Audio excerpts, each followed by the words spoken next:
Okay, so this is where things get really interesting, and we kind of tie everything together. So we're talking about here the human design transition gate. So the sun and moon will be in hexagram 59, and you can see that down here in the sacral center.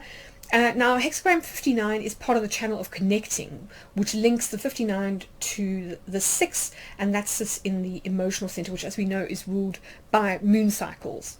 So essentially we're linking life force energy here through the sacral center to emotional energy. And of course, this is about bonds, ties, and connection, but also about creation. Because of course, the sacral center is really about it's the womb, or the sort of the testes in men. It's about it's life force energy and what that can allow us to create. So it doesn't necessarily have to be a child, although this particular channel is certainly associated with procreation, but it's also about creativity in the sense of artistic creativity, and equally it's about emotional intimacy, encounters with the other. So interesting how we come back to this idea of the Sabian symbol and of connecting with others. But the sacral also links us to the sacred, so what is mysterious about life, and that's kind of interesting because we do tend to think about life force energy in a health perspective, which is again very Virgo. But I think when you kind of get into like mysterious spontaneous healing and mysterious recovery from disease, that kind of thing, you start to realize that there's definitely a mind-body connection, number one, when it comes to sort of health and wellness, but also that it's not all necessarily rooted in the material, that there is this the spiritual aspect to our health. We're not just sort of our physical body, but we are kind of an extension. We are many bodies, light bodies that kind of crystallize in this vehicle that we call the human body, but that isn't necessarily all there is. So it links the sacral or the life force center to as I say, to the emotional center, and so it does tend to be about physical and emotional intimacy. And here the 59 is really about being discerning, in that Virgo sense that I was kind of talking about earlier, but at the same time being honest, and in order to sort of foster emotional intimacy or kind of really create something that's fresh and new, we have to sort of be quite real and honest. And in that sense, I think we kind of move into the energy of the programming partner, which is hexagram 55, and as I say, that does fall in the early degrees of Pisces, and that's about trust, openness, and associations on the most profound level of life. So in that sense, it's about this sort of the abundance. If you think about hexagram 55 in the I Ching, it's about abundance. So it's really about having a kind of a generosity of spirit, and from that one makes connections with others from a very genuine, like heart-based place. But equally, there's this need always with Pisces to have boundaries and to sort of, like, as I say, be a little bit discerning, so that we don't end up feeling that we're being sort of like taken advantage of, having our energy drained, or kind of wasting our time on a situation that doesn't really meet our needs, or that of the other person. So it's an interesting combination, and I just want to kind of read to you from Richard Rudd's book, because I think it really makes you think about hexagram 59 in quite a deep way. So I find it so interesting what he kind of calls this gene key. He says it's called the dragon in your genome, and he sort of talks about this particular hexagram as being part of the codon of the ring of union, and in terms of physiology, it's located in what he calls the sacral plexus, and it's rooted in the physical body and the sexual organs. So he talks about the three levels of working with this particular gene key. So you have this kind of idea of the shadow, the gift, and the siddhi, and this is kind of moving through different like iterations of the same energy, but from moving from the shadow towards the kind of the highest expression of this particular gene key. So he says if you're talking about the 59th shadow, we see the essence of all the problems underpinning the social structures within our world. There is no more topical issue within the entire human genome. The 59th gene key, the 55th gene key, and to an extent the 49th gene key, which was where we had the full moon, are the places within our DNA where a complete transmutation is currently underway. So this is kind of, whether you're kind of into the cosmology of human design or not. One of the biggest insights into the archetypes within our DNA comes from a close understanding of the pairing of shadows, gifts, and cities. We see that humans appear to be programmed in binaries, and that every shadow has a partner. So because the 55th gene key is currently triggering a genetic shift in our species, the 59th gene key, its programming partner, is doing the same. Whereas the 55th gene key is triggering individual awakening across our planet, it is the 59th gene key that is truly responsible for triggering planetary mutation at a genetic level. So this is where we get into the idea within the human design kind of cosmology of like a new species of human being birthed, if you like. So at its base level, the 59th gene key is about sex and reproduction. It represents the drive in human beings to multiply. As such, it is an impersonal force that selects our potential mates for us. So, within sort of human design, and not everyone's going to subscribe to this, but a lot of people feel that you tend to be attracted to somebody. Say, for example, you've got the 59th switched on, that you'll tend to be drawn towards somebody who's got the 6 that activated, and that this will be almost a kind of like a biological drive where you will feel a strong desire to kind of, to mate and to procreate with that person, or just feel a very strong sexual attraction with that person. But of course it goes so much further than that. If you think about, for me, this particular channel, it's almost like the 8th house in astrology, where it sits between the 7th, which is about kind of intimate and kind of connected partners and people that we are very close to, and then the 9th house, which is about our beliefs and our more kind of spiritual side. So it sits in between that, and of course, sex at base is really about a kind of a deep expression of intimacy with one other person. It isn't necessarily, we tend to sort of just see it in biological terms because I think we've become very materialist, but in essence, sex is probably the way that it's the most intimate way that you can relate to or communicate with another person. And it does require sort of a degree of vulnerability that I think we as a kind of particularly in the West have become terrified of. So it's interesting. So yes, we kind of moved past this idea of survival, and he says behind the 59th shadow hides a deep distrust of others and a core fear of relationships. So interesting is he's kind of tying into what James Burgess was saying about prejudice and fear, and how this kind of keeps us distant from other people. So this is the shadow that makes the world a lonely place, because despite the number of people there are around us most of the time, we rarely communicate with each other in any real depth, and this is what I'm saying. As we explore the 59th gift and city, we will see what this really means. So what he's saying about it is interesting, because he says it's not just an individual kind of hang-up. This is actually something that is a shadow that sits on the kind of species level within the human being. So he says what's unusual about the 59th shadow is that the fear does not lie in the individual. It is in the aura between us. When you are alone, the fear is not there, but as soon as another person comes into the room, the fear of the 59th shadow is there as a subtle undercurrent. And his argument is that sexual attraction is sort of based in fear. But I would say it's not really about that. I would say it's more to do with otherness, that we're very often attracted to people who are very different to us. In that sense of like opposites attract. But the key thing here is about this idea of dishonesty. So he says, the 59th shadow is a shadow of dishonesty. As long as we keep something of ourselves hidden from the other, there is always something left for them to fear. It doesn't necessarily mean conscious dishonesty. We are genetically dishonest.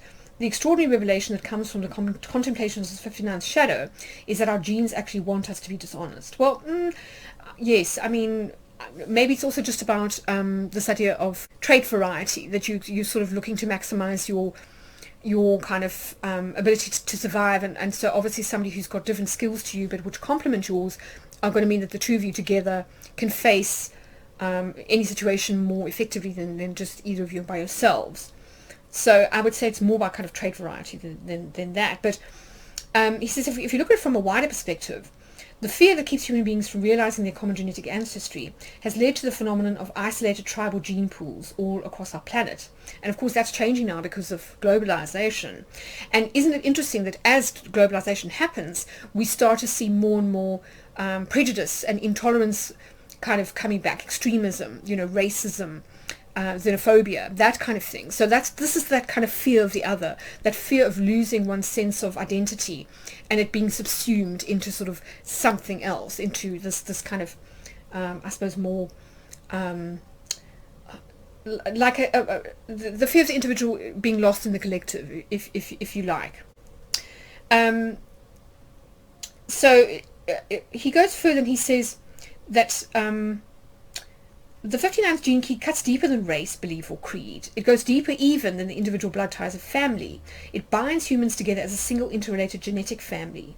The world of today, with its differentiated tribes, societies, nations, and boundaries, is at the very, very beginning of being utterly transformed.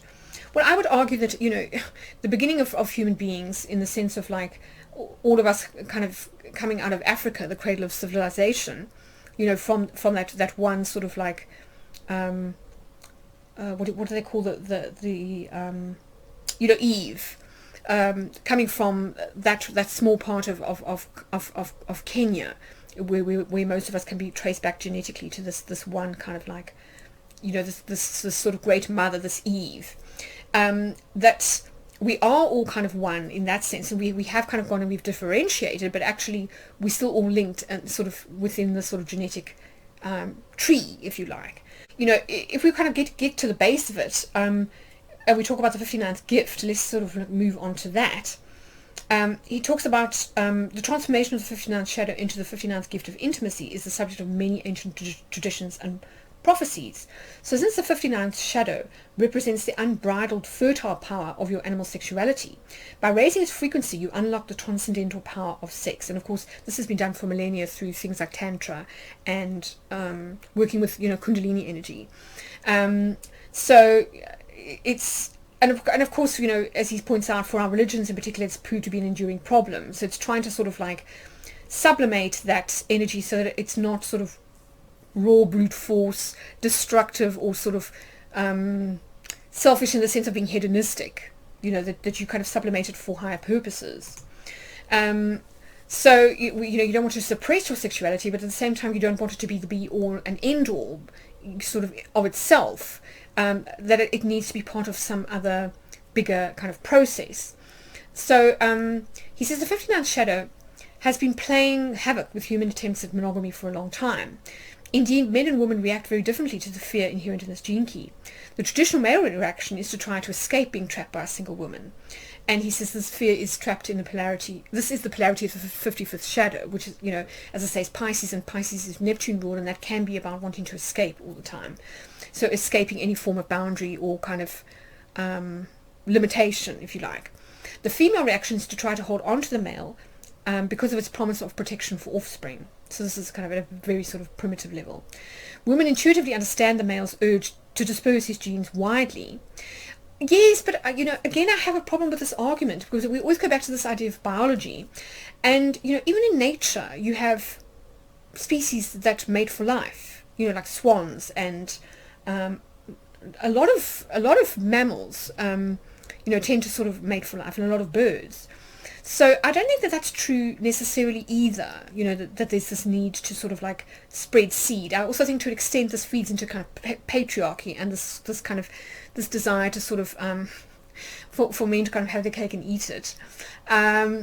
So women intuitively understand the male's urge. At the shadow frequency, a woman reacts by trying to keep the male as close as possible, thereby creating the opposite reaction in the male, that of wanting to escape and be free. And this is the age-old battle of the sexes. And of course, this may play into that T-square with Venus, Saturn, and Uranus, because of course Uranus is about kind of the new ways of doing things, or unconventional ways of doing things. Saturn is about traditional ways of doing things. And you could be talking here about relationships with Venus, but equally it can be about money, so new forms of money, for example, and also in terms of creativity and beauty as well. So accepting, moving beyond sort of norms of beauty into sort of the realm of more unconventional definitions of beauty, if you like. But hidden within the 59th shadow is a deep evolutionary urge to transcend the lower frequencies and give birth to a higher form. And this is where it gets interesting. So he says in terms of archetypal symbols, you could talk about this as being the figure of the serpent or the dragon. And within this alchemical symbol hides the key to the 59th gift. The serpent or the dragon energy represents the evolutionary urge to transform oneself, reflected in the serpent shedding of its own skin. This sexual power in humans has always held the promise of higher states of consciousness, and we have devised many techniques and systems that attempt to utilize it. So as I say, there is sort of tantra and that kind of thing. And then, he kind of moves on and he talks about, intimacy, and of course, this is something that I think in the modern world we become absolutely terrified of, and to me it's getting worse as a result of things like technology, which are kind of putting a huge wedge between us and other people. I was reading an article the other day about like online dating and sort of Tinder and all this kind of thing, and apparently sort of one of the ways of getting around this swipe culture is to do what they call like the vibe check. So you might meet somebody on like a dating platform, and you might seem to kind of get on really well, but then you actually need to meet in person in order to sort of assess whether there is actually chemistry, whether you kind of click. And this is the vibe check. But nonetheless, there's still that sense that, if you are going to sort of assess whether you're compatible or not, you can't get away from meeting in person, because that's the ultimate kind of decider of whether, you're attracted to somebody or not. And I think that's so interesting, given that we are talking about the sign of Virgo, which is so much about, as I say, being grounded and rooted in the earth, and not sort of in cyberspace, which is very kind of air based. If you want to sort of use the analogy of an element. So there's that aspect to things where what is true intimacy, and as he says, this is about a heart opening. So true intimacy is born and two people meet within a single awareness, and that this true intimacy occurs when not just through the physical encounters, but where there's a combination of the physical and the emotional. This is the kind of the much deeper level of intimacy that most people kind of yearn for, but at the same time are absolutely terrified of. So it's interesting, and that's why he talks about the need, this need for honesty, because without this kind of honesty and transparency, it's very difficult to truly know another person. But that doesn't necessarily mean, and this is where I think it's important to sort of differentiate it necessarily from concepts like open source, this, that, and the other. That doesn't necessarily mean intimacy or kind of vulnerability in the public domain. That intimacy occurs between two people, and that is quite a private affair. It's about kind of opening up in a way that allows you to be vulnerable. I mean, you're not going to have sex in public unless you kind of into exhibitionism. So it allows you to kind of open up to one other person, not everybody, and that this allowing then acts like a valve that opens up the full power of the sexual force. But he says it's also a shattering power that can shake the very fabric of your being. And of course, yes, because it's terrifying to sort of open up and be vulnerable to another person, because they have the potential to hurt you. This is why it frightens us so much. He says because it's such raw power. So it's creative, but it's also destructive. So he kind of talks about this. So he says at the level of the human aura, it destroys any interference patterns that appear to separate people. And of course, that's terrifying, because it's, the ego runs the risk of kind of merging with another, and so it fears kind of dissolving or disappearing. So it's really, really interesting, and he kind of says the very nature of sexual energy is wild, organic, and untamable, but it also follows universal patterns even within its chaos. And he talks about it as a kind of a spiraling energy in terms of geometry, which allows for transformational patterns to sort of enter. So in other words, like mutations in the genes. But again, I mean, I find this metaphor of kind of the genetic thing interesting, because a lot of work recently is starting to question this idea of genetic mutation as always being sort of like progressive or linear, and that there's only one mutation which then sort of like is the single mutation that happens then across the species. That turns out that there's a lot of individual kind of mutations that happen in different like parts of the world, and that often that these can be sort of happy accidents, and some of them make it into the sort of the wider gene pool, but others don't. So it isn't always necessarily as kind of like clear cut and linear as we like to sort of think, and that mutation of course isn't always positive. Sometimes mutation can lead to sort of genetic disorders and diseases and that kind of thing. So yeah, so it's an interesting one. But you know, he kind of goes on, and this is where I think this is really what I want to kind of focus on with the more positive aspects of this hexagram and this channel, is the city. So he talks about transparency here, and he says, you know, the final phase of the evolutionary impulse latent within the 59th gene key will probably not occur on our planet as a collective level for many thousands of years, but that we are already seeing the mutation underway. And this is part of the mutation of the solar plexus, you know, because obviously in the human design system, you move from the 7-centered person to the 9-centered person, and then I think to the 12-centered individual, which is this idea of having more chakras. And so the mutation of the solar plexus essentially equates to the opening of our planetary heart center. And as most of us know, time stands still when you're in love. So I think that's just beautiful. So there's this real potential here to sort of connect with the energy of love. So beyond this transformation, out of the shadow into the gift, lies a further transformation in which genetic mutations will take place within the brain chemistry of the pineal and the pituitary glands. So he sees this as being about an awakening on some level. And transparency, as we understand the word today, is not even close to what it means at the acidic level. Well, I mean, it's interesting if you think about the notion of revelation, that for some philosophers, revelation is where a symbol or something suddenly becomes transparent. So it's opaque, you can't sort of see what it means, or you can't kind of connect to it, and then suddenly the sort of you have this kind of turning, this pivoting, where you connect to the symbol, and it then opens up in terms of its meaning and shows us, it reveals to us what it wants to tell you. So I think going back to, as I said, what I was talking about in terms of the work of Tom Cheetham, about encounters, about symbols and the difference between, you know, images and icons, and that you have to be in this frame of mind, this kind of this frequency of kind of enchantment, of love, and of kind of like gratitude and acceptance, before you can see in a different way. So it's not as simple as kind of you know, using your intellectual discernment in a kind of a cerebral way, that it's got to be connected, you know, to the emotions here. And, you know, as I say, it's interesting that that we are talking here about the connection between the sacral and the emotional. So very little to do with the head, actually. Just getting back to the human design, I want to go back to where the changing line that this particular new moon falls in, and that's line 5. So this is line 5 in any hexagram is considered to be the ruling line. So it's always really important. And so line 5 for oh,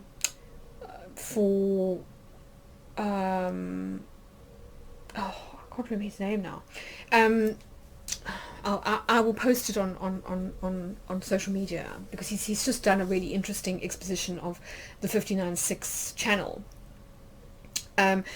So he talks about relating to the needs of this being about relating to the needs of others. So you enhance intimacy through love, respect, and sexuality. So it's a combination of those things. It's a combination of the sexual energy of the sacral center and the emotional energy of the solar plexus in the human design system. So the emotional center.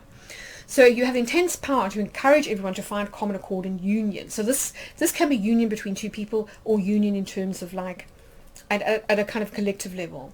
And of course with Virgo, it's about being honest, but also discerning in terms of who you choose to let in or get intimate with. So that's what where the hexagram goes next in line 6, which then says yes or no. Like, so, you know, in that sense, it's kind of yes, you know, we kind of go into the world wanting to connect with others, but then we also discover that that it's good to be discerning, that it's good to sort of be really clear about who we feel we vibe with and who we don't, who shares our values and who doesn't, who has our best interests at heart and who may not. And in that sense, you know, we can kind of hark back to the idea of health, which is so big, you know, with the sign of Virgo. But what I like about this is that it really connects to this idea of love and intimacy on a very soulful level. And I think that this is, as I said, that this is the potential, this is the sort of the jewel that is kind of lies at the sort of the core of this particular new moon phase. That is the potential that we can unlock, you know, if we can sort of make our way through judgment and fear and sweating the small stuff and kind of worry and anxiety and pettiness and sort of move into this realm where magic can kind of happen. And as I say, this isn't always necessarily about intimacy in a sort of a romantic sense. It can be intimacy with, you know, with a friend. It can be intimacy with a group, but equally it can be intimacy with you and, say, your higher self, your spirit guides, or just an intimate encounter with something other. You know, it can be an encounter in nature with, you know, something that we don't normally consider to be animate. You know, and we've heard those stories all the time. So a lot that's really magical about this this particular new moon phase, despite all the sort of the backdrop of tension, and I hope that you can kind of find a kernel or a kind of a moment, you know, within this 2-week period in order to sort of experience that.